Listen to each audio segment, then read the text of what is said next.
આજે સામાન્ય સભાની અંદર આમ આદમી પાર્ટીના તમામ કોર્પોરેટરો ખાડીની સમસ્યા, સુરત શહેરની સમસ્યા વિશે બોલતા હોય, પરંતુ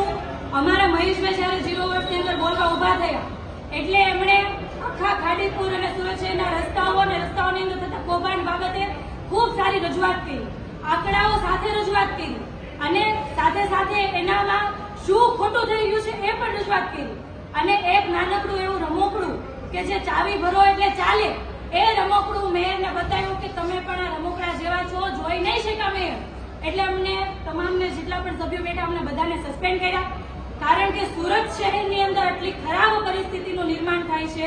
લોકો ખાડીના પાણીની અંદર જીવવા માટે મજબૂર થાય છે, રોગચાળાની વચ્ચે જીવવા મજબૂર થાય છે, ખાડીપુરની અંદર દર વર્ષે કોઈને કોઈ પોતાનો જીવ ગુમાવે છે. આવી પરિસ્થિતિમાં સામાન્ય સભાની અંદર આ બાબતે ચર્ચા થવી જોઈએ, પરંતુ આ ચર્ચા નથી સાંભળી શકતા ભાજપની નાટક મંડળી. એટલે અમને તમામને સસ્પેન્ડ કરી દીધા છે અને અમે મીડિયા માધ્યમથી એટલું કહેવા માંગીએ છીએ કે જે મેયર જે છે એ પપેટ છે,